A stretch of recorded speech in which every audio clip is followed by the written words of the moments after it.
So look, if you want to grow your wealth, your income, and increase the amount of time off, then these are the shortcuts that can help. Welcome to the Wealth Creation Podcast. And welcome everybody, it's Dan Latto speaking. Hope you're well today. So we are live, I think it's a Wednesday, no idea what day it is these days. We're in the garden and it is so warm. I think it's warm right now in England as well. Hopefully it is, and hopefully you're all staying safe and doing well, and hope that you're all wearing masks and all the rest of it.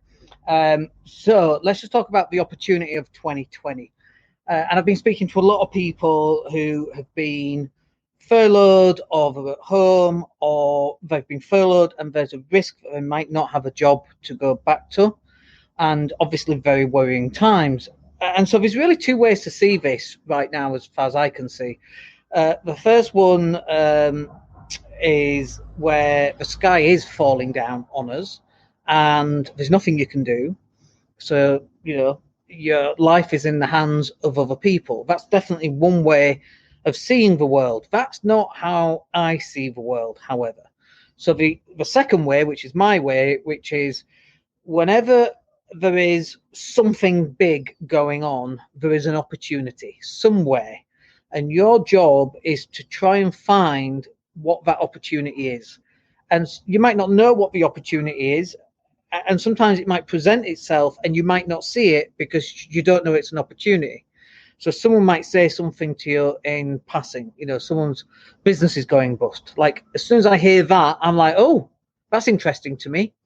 Because why is the business going bust? Is there an opportunity there for someone like me to come in and maybe take over that business for maybe £1, or do I need to put some money into that business to change it? Or is there just fundamental problems in that business? You know, they sell, it's Blockbuster Video, they sell VHS cassettes. Is there a fundamental business there?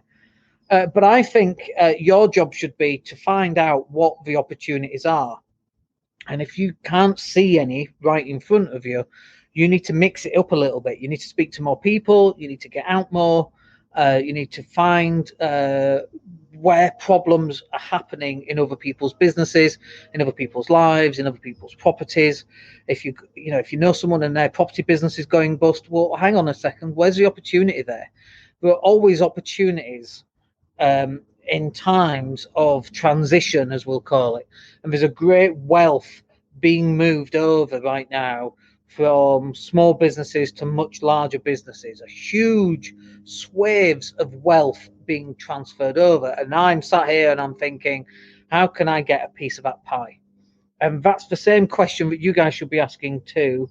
What is the pie, first of all?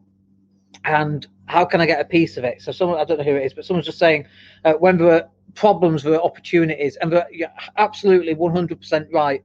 There are always problems, okay? But in these great times of transition, and that's what I'm going to call this right now, there's even bigger opportunities out there. And so your question that you should be asking yourself is, where is the opportunity? And what do I need to do to to first of all see the opportunity, and then to be in a position to be able to do something about that opportunity. So for example, right now in Leeds, there is a solicitor's that's up for sale, and I'm interested in knowing the numbers around that solicitor.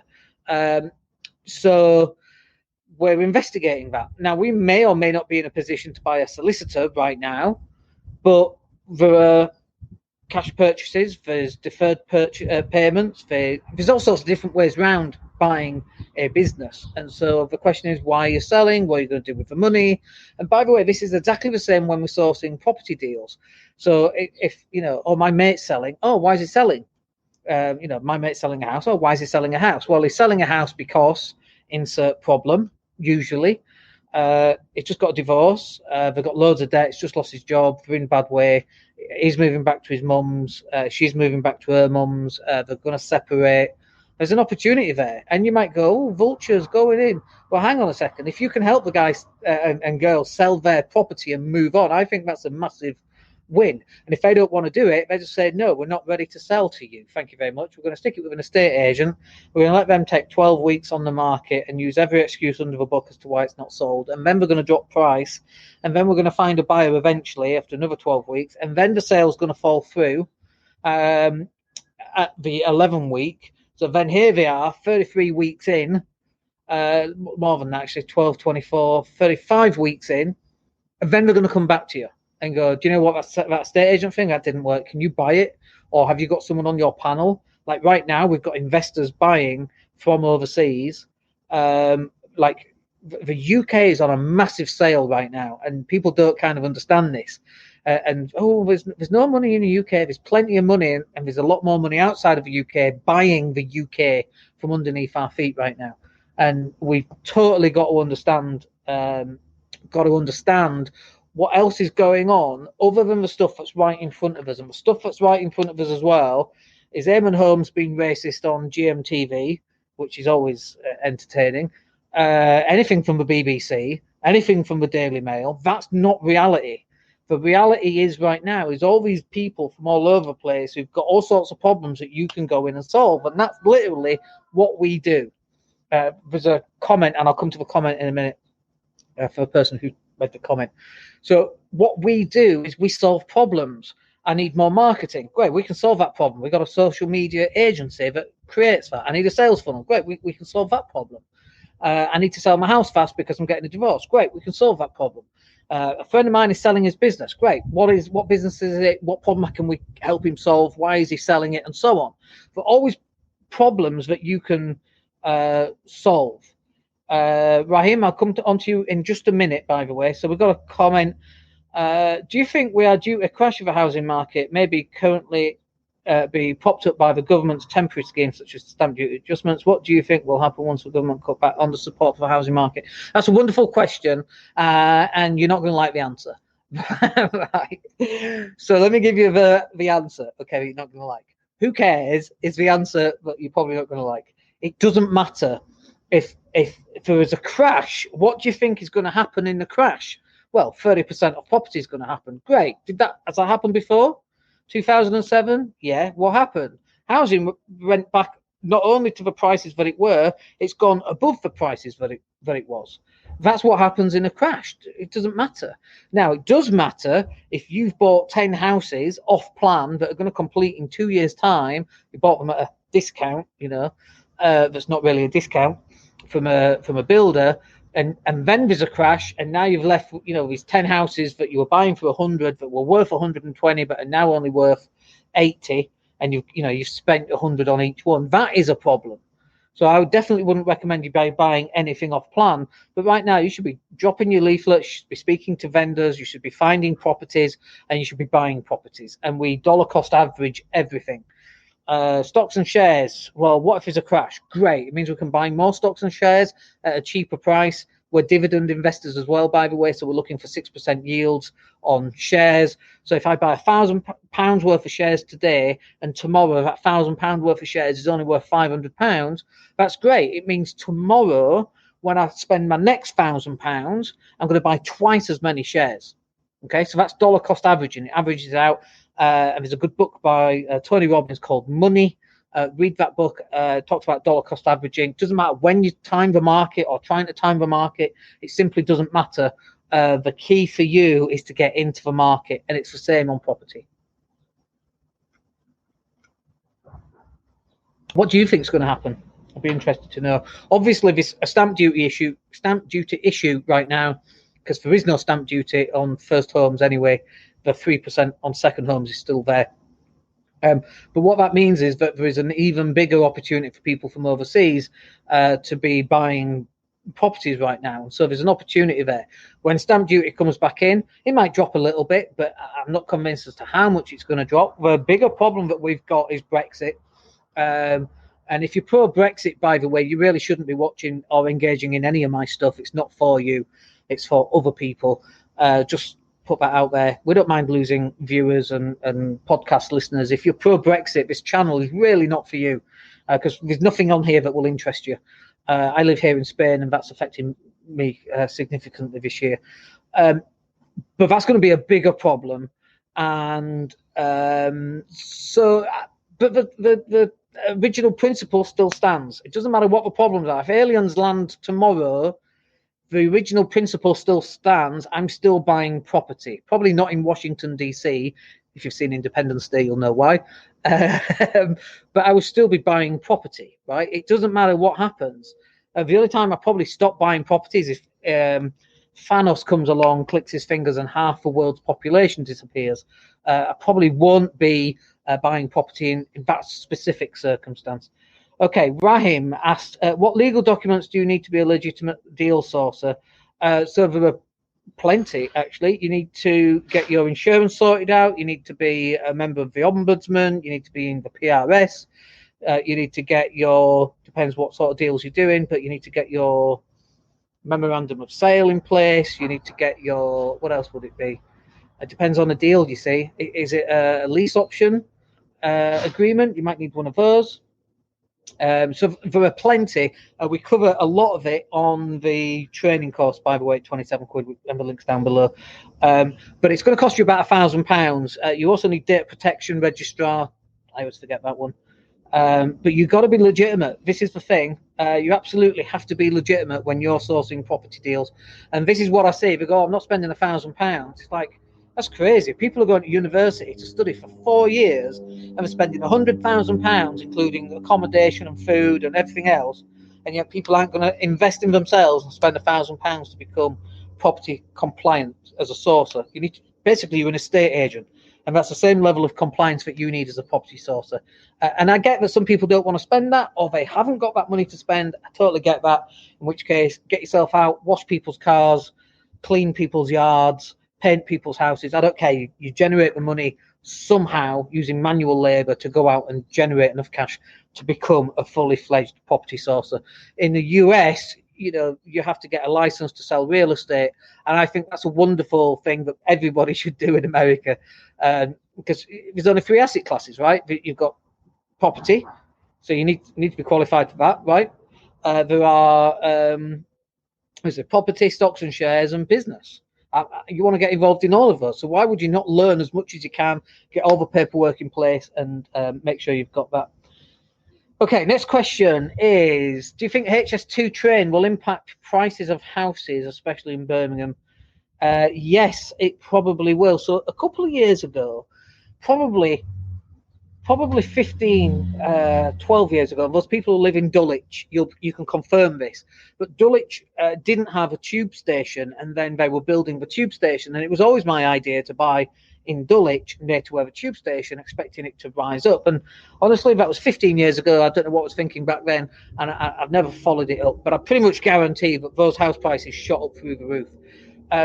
So I actually think the house prices will increase. And this is the other thing that I see happening because of COVID, okay? Those people who've got city centre apartments, and I've got city centre apartments, they're going to want to move out because we've had people stuck in 25 square metres worth of apartment for 6 months, potentially, in the UK. So that's hard. That's really, really hard. We've had people stuck in 2-bed luxury grade 2 listed apartments, and they found it hard. Heck, we found it hard in a 4-bed villa with a swimming pool. So if we find it hard, everybody else is finding it hard too. So I think people are moving out of city centres. So if they're moving out of city centres, they're going to move to somewhere where there's greenery, number one, I think. And a great investment, by the way, is like 3-bed semis with a swing set in the backyard for young families to come in. They'll stay 10 years, never have any problems with them, just keep up to date with the maintenance and so on. They never move out. They're really good. And if they do, it's like they're in for 7 years. But I think people are moving out to the outskirts, but communication hubs, transport hubs is going to be absolutely vital. So you've got to make sure you've got super fast Wi-Fi. If you're in a BT area, one of my houses is in a BT area, and to this day, they've got a 2.5 megabit connection. 2.5 meg. Like, you can't even watch Netflix on that. It's in LS16, a big suburb in Leeds, and BT still got copper. So crazy, right? So make sure the Wi-Fi is super fast broadband, okay? And then also, how far away are people from the park and ride or the train station? That kind of thing. And I think HS2, do you think people are going to want to stay in London? Like, I'm not a great lover of London. It's too big. It's too concrete for me. And so I'm definitely not into that. And I think people after COVID are going, hang on a minute, this has been hell on earth. I want parks and open spaces. And so I think there's an opportunity with HS2. Now, I don't know enough about Birmingham or HS2. I do believe it's a massive waste of money when we've got suburbs with 2.5 megabit broadband and we're spending, just insert whatever billion you want into that and double it, right? And twice as long, because it's the government. Anything the government does is twice as expensive and twice as long. I think it's a waste of money, by the way. I think there are much more important things we should be spending money on, like solving homelessness, for example, and HS2 not going ahead would probably solve that. Did that answer your question, Raheem? Let me know. And I will stop for drinks because it's just so hot here. All right, next question. If it does crash with the government reintroducing stamp duty, we could find more people in negative equity, meaning more potential for lease options. Absolutely. I mean, this is the thing. Prices go up, prices go down. Where are you right now on that cycle? Number one question. Number two question, where is society on that cycle? And it's kind of like this. This is how I used to see lettings and property. And the key word there is used to. So when prices were going up, property rentals didn't really kind of move up a lot. And then as prices kind of stagnate, for rentals, there's an increase in the rents, the percentage of rents. And if you can see this, it's like a bicycle. So, the left pedal is sales and the right pedal is rentals. And, as the cycle goes on, that's exactly what's happening. It's kind of different now. And I don't know if it's due to a lot of immigration or if people are moving out earlier, like in the UK, people are moving out of home at 18. There's an increase in divorce. More housing is needed. Forget about immigration for a second. People move out earlier and people get divorced and people split up and so on, right? And people are still having babies, right? As they should be. So plus then there's immigration. One of the things I thought was quite funny last month was, Brexit this and Brexit that and stopping immigration. And then suddenly the Hong Kong situation, what is there, like 2.5 million people from Hong Kong now have the doors open to them. So the whole Brexit thing happens and then the doors are open for Hong Kong. So if 250,000 people come in, so I thought that was quite funny. But for me, there will always be people wanting to rent and there will always be people wanting to buy. But what we have these cycles. Okay, so you've got to work out, where do you think we are in this cycle? Now, if you're trying to work out where we are in this cycle, you are trying to time the market. And I don't believe you should be trying to time markets. I'm not that clever. And you might be cleverer than me, but I still don't believe you're clever enough to time the market, because there's so many variables that come into it. You've got like just the big ones right now. There's loads, right? So you've got Brexit, you've got COVID, you've got Boris, you've got the Black Lives Matter, and I'm not sure how even that interrupts the housing market and so on. I just have zero idea how that actually interrupts it. You've got increasing divorce, you've got death rate, you've got, there's fewer babies being born. What impact does that have? Now you're trying to put all these different variables and come up with an answer. How does that work? At best, it's a guess. Have you ever seen the Drake equation? The Drake equation says about how many alien species there should be, and it uses I think 11 or 12 different ways, different variables of trying to calculate whether there should be alien species. And you can end up with a number of 36, which was a number someone came up with last month, which I thought was quite very specific. There's 36 alien species in our galaxy, very, very specific number. Or it's 4 billion, right? So it's crazy. You're trying to work out all this stuff using random variables. It is literally impossible to do. We have some supercomputers that do the weather. Do you remember Michael Fish? Oh, there's definitely no storm coming. A storm comes along. I know that's in the 80s, and the supercomputers we had back then were not very good. It's probably more power in my laptop. But we can still only do weather 3 or 4 days ahead, 10 days maybe at a push, right? There's all these different variables, and I don't think we should be reading variables and trying to work out what to invest in next. There's some really basic bog standard stuff that we should be doing in our property journey. And the really basic bog standard stuff is pay down any credit card debt, loans, consumer debt, any of that stuff has got to go. Car debt should be included in that. You shouldn't be paying monthly for a car. Any loans for anything, jacuzzis, hot tubs, all of that should be, if you're going to buy one, you pay cash for it. And when you got spare cash, then you can buy a nicer one. Or you're using it like, I've got a problem right now with tax in that we're going to be paying too much tax. And so, the question turns to, and we should interview a tax person. I can ask all my questions. But then it's like, how do we get legal tax deductions, and what should we be doing? And so then we'll probably go into business financing a car just to reduce our corporation tax and our dividends and all that kind of thing, right? But most people are not at that stage yet. Most people have got one job or maybe two jobs and a side hustle as well. And then we've got credit card debt and car loans. And so this is the really basic stuff, is that you've got to start paying all that stuff down. When you pay all that stuff down, and I get if you're doing lease options, that is a goal towards helping you pay that stuff down as well. And that's good. I think that's very, very good. But you also have to realize that a lease option deal is not a long-term investment in property. It's a short-term cash raising activity. Okay, and I know some people will disagree with that, and that's okay to disagree with that, by the way. Okay, so let's have a look. Rahim, thank you for joining today, Rahim, by the way. And anybody else who's watching, just give me a big heads up. Let me know you're watching. So Rahim saying, I've recently started looking into deal sourcing. You should buy my course, £27. And curious as to why estate agents tend to be so difficult to work with. Love it. With especially when they are still getting a good deal. Do you know why this may be? Do you know what? You could have £1 billion in the bank and you go, I'm cash buyer. Here's my proof. I'll buy anything you've got. They will still wait 2 weeks to book you in. Oh, we're very busy. We're very, very busy. You know, when you go past the front of the estate agents and we're all sat in the offices playing solitaire. No, we're very busy. I have no idea why that is. I hate estate agents. And if you're an estate agent, I don't apologise. I have no idea why that is. In my world, when a lead comes in, the longer we leave it, the deader it gets. I call it the dead zone, right? It's one of my little things that I call it. And the lead comes into an estate agent, but don't reply to it. I just have no idea.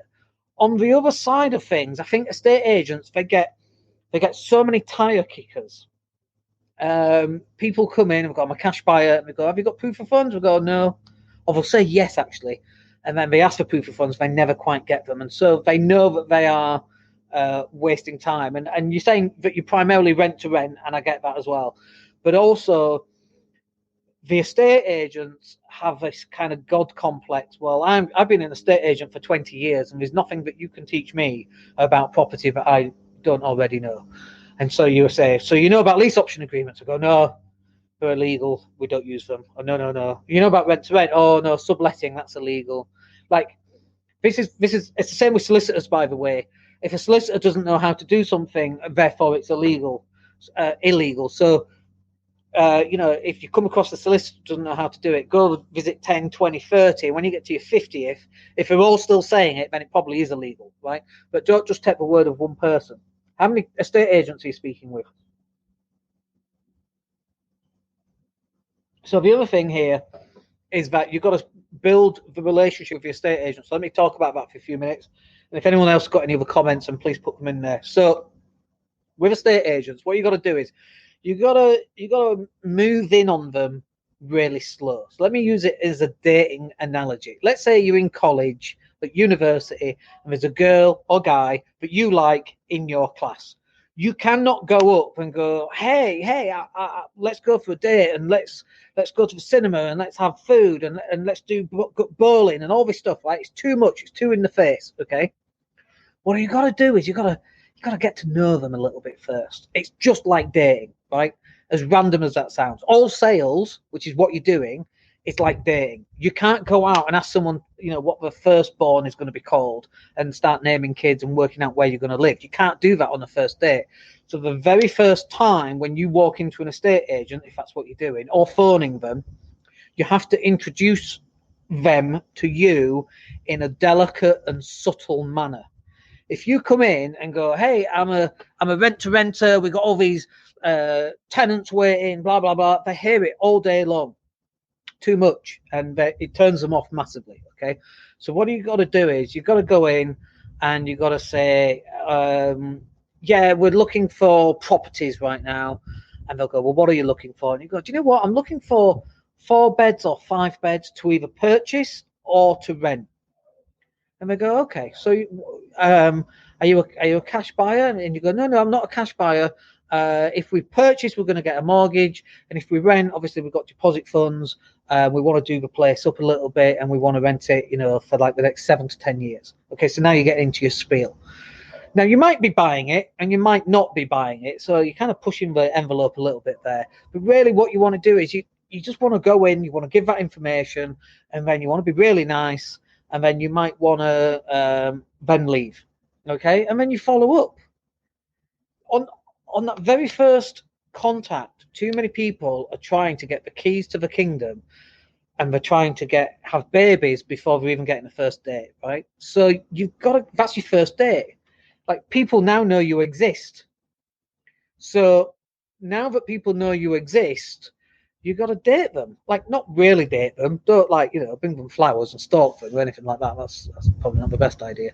But you've got to date them in such a way that they get to know you, get to like you, they get to know that you're serious. You're building credibility up over a period of time. This is just basic sales stuff, right? This is basic marketing stuff. Whenever we take on a client for marketing, this is what we're doing. I was having a chat with a chap today, and we were talking stage 1 in sales. People got a KLT, know, like, and trust you. That's stage 1. Stage 2, you've got to match your offering with what they need. Okay, so if you're on stage 1, they've got to know you, because if they don't know you, ain't doing business. They've got to like you. If they don't like you, they're not doing business. And they've got to trust you. So you've got to start trying to build trust in some kind of way, okay, and credibility as well. So you've got to keep going in and building that up. When you've got that first batch, then you can start matching requirements with what they've got. So you've got a product which is it's a product, right? Your product is 10 years guaranteed rent, no voids, right? No tenant problems. They've got the product that you want. So you've got to sell what you do to these guys, right? They're going to buy it from you effectively and then pass it on to their landlord effectively. Okay, I hope you can kind of see where I'm going with this. So, like the analogy, if you like. So your product is no voids, guaranteed rent, minor problems being fixed with no hassle. That's what you're selling to the estate agent.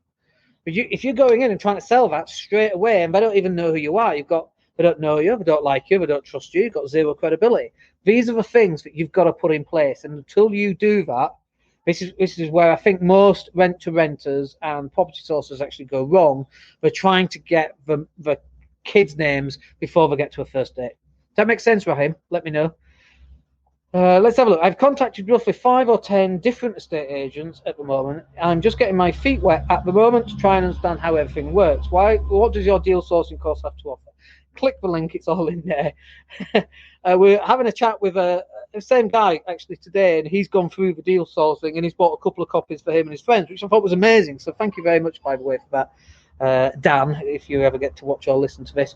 And just look at the reviews. The reviews talk, say everything that you need to know, and it's 27 quid. Just buy the damn thing.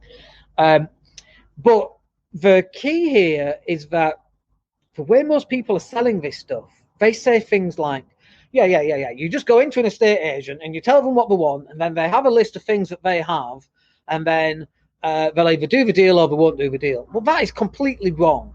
Like, it is kind of accurate, but that happens much further down the line. If you're going in and you're not trying to warm people up to get to know, like, and trust you, forget it. It's not happening.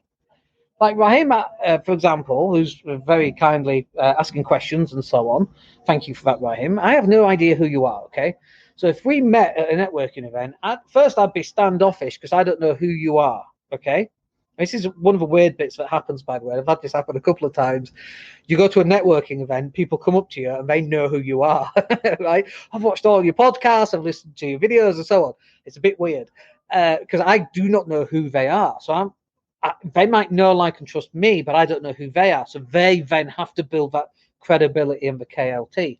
They might also want to do business with me, but I still don't know who they are. And even if they want to give me money and become a client, I still want to know who they are before I make that decision to do business with them. Even though they are my customer in a marketing point of view, like, to become a client of ours, you've got to be, you've got to build a relationship with us. That's how we really work. So, because we only do work with people we want to work with, you see. But you've got to build up that KLT, and most people right now, when they're going into estate agents, they're not building that. And that's where you're probably struggling and why estate agents are so offish. They have no idea who you are. You're just one of many that day.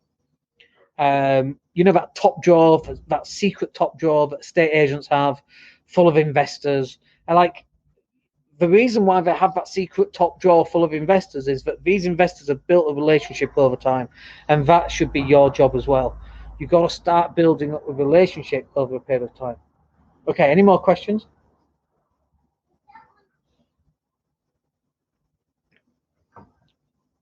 People might be typing, you see. If not, I think we'll call it there because we've done a good 30 minutes there. Anyway, Raheem, go buy that training course. You'll love it. It's really cool. It's basically me talking to camera, and we cover so much different stuff.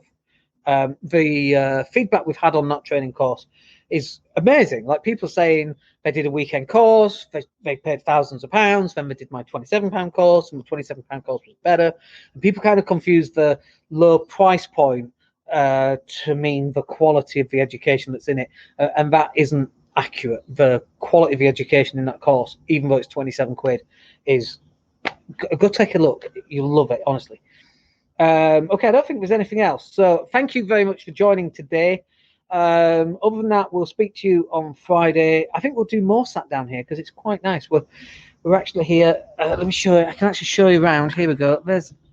So just to prove that we are actually here. There's the pool. Don't know if you can see that from the reflection. There's our super slide, which we saw on a video. We thought, do you know what? We've got to buy that.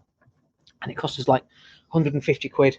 So we went and bought that slide. It's amazing, by the way. And every time I sit on it, my little 5-year-old tries to turn the tap on so I get wet. I'm too quick for her.